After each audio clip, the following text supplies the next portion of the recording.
Hey everybody, welcome back to the Workbench here at Scale Models Midwest in Altoona, Iowa. As always, I'm David. Thanks for checking out the videos.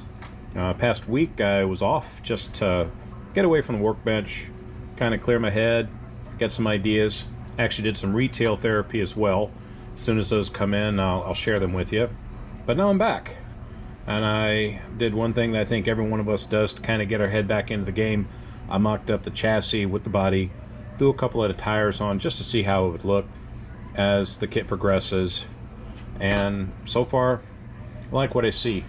Now in the January-February issue of Model Cars magazine, issue number 212, this guy right here, Wayne Stevens built a really detailed, really well done version of the Petty Charger, and again that's the basis for what I'm using for Ron Keselowski's number 99. He did have in his pictures, you know, an open trunk lid. I did the same thing.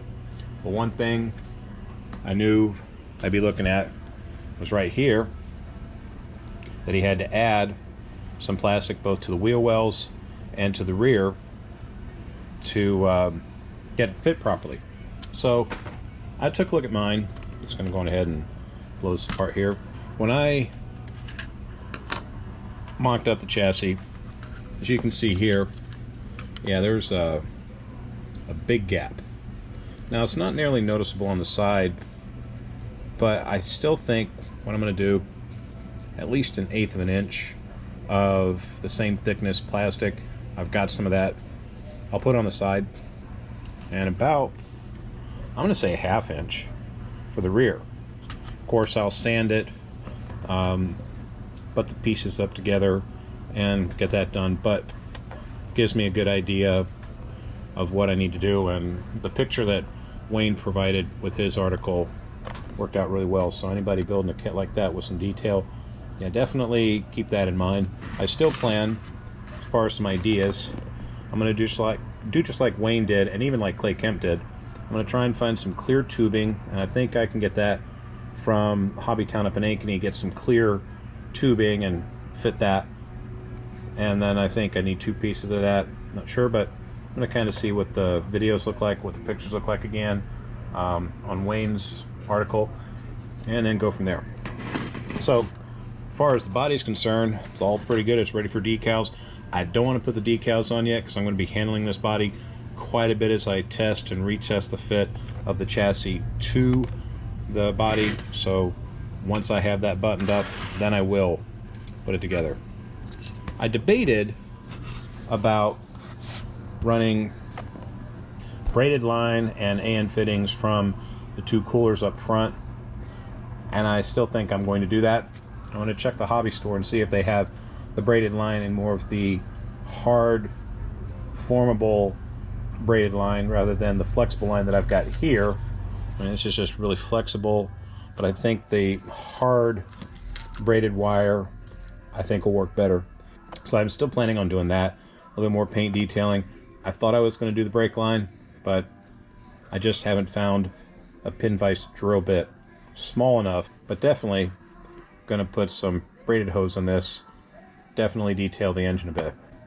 One of the items, still debating whether I use these parts that I got from Off the Sprue. These are very nicely done. Definitely, if you're into that, go to offthesprue.com. Check out what Mark Dunlop has available. Not just these, it's got a ton of other things. I'm going to use the rear differential cooler. I think that's what they call it. So as soon as I mock that up, I'll put that in, and of course and do that with the braided line in the interior. I also plan on doing fuel lines to the carburetor, and after I strip the paint off of that, I'll drill the holes just like Kemp did on his kit. I'll probably, like he did, put a block on the side and then run the line to the fuel pump. As you can see, I've got the spark plug wires in place. They're ready to put in where they need to be, and got the boots I'll be putting into the Hemi valve covers. I had the valve covers on backwards. The breather holes were in the back. So I just popped them off, glued them back on, and we were done there. Debating about using these awesome awesome machined parts from Mark Dunlop over at offthesprue.com. But as awesome as these are, I saw how Clay Kemp built his, and I may just stick with the kit pieces for that and use these for another kit in the future. However, I am definitely going to use the differential cooler in the back, so I'll be using that for sure. What's cool about these is they come with a little strip of tape right there, as you can see. Want to try that out.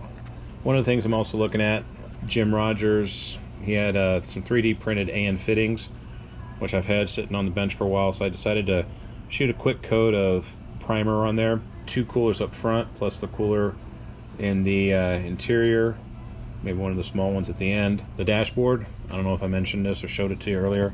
I did the 3 little wire pieces there for toggle switches. I've got a decal for my parts box that I'm going to use for a little bit more detail on the side. And then of course the photo etch dash on top of the kit decals. And then finally, the seat. I was watching Clay Kemp, and I think for the first ever effort that I had, I think I didn't do too bad. Could I have done a better job? Yeah, of course, but this is the first time. You get better with practice. And it's not the last time I'm going to be putting these together. In fact, wherever I did my retail therapy at that had the harder braided wire, I actually ordered a couple extra packs of seatbelt material, because the ones that came from Autocar Garage, this right here, MCG 2147, they're fantastic, they're great, don't get me wrong, but they only have like one little strip of white, one strip of black, one strip of blue, one strip of red. And even though I went to Michael's, I tried to find the same kind of ribbon in that width, and they didn't have any. Even Walmart didn't have anything like that. So, like I said, retail therapy time, got some stuff coming. And in the meantime, what I did was half of this is black, the other half is white.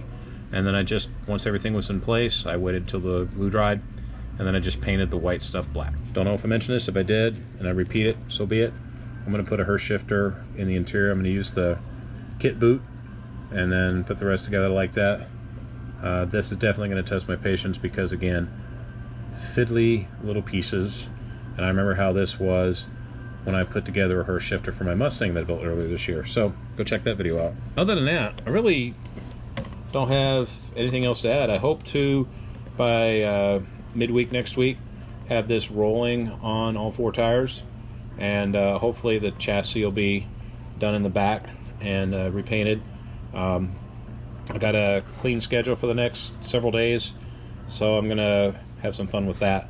But yeah, I'm looking forward to how this is going to shape up, and can't wait till Friday too. I talked with Henry and Edward Friday after martial arts class. We're going to get together for an hour, work on the kit some more, and then we're going to work on the kit even more on Saturday. One thing I found out when I talked with them and their mom was that they couldn't find their decals, so we're going to have a little fun with this one. Not going to tell you what we plan on doing, but it's going to be pretty cool, and hopefully you'll like how Henry, Edward, and I are planning to go the next route. So there's one cool thing about model building is you build for yourself. Don't build for anybody else, again, but for yourself. You're the one that's going to have it sitting on your shelf. You're going to be enjoying it. Or if you're building it for someone else, they're going to be enjoying it. The ultimate part is you like the kit. So with that, I'm going to sign off. Got to go upstairs, get some things taken care of. You have a great rest of the week. We'll see you on Saturday.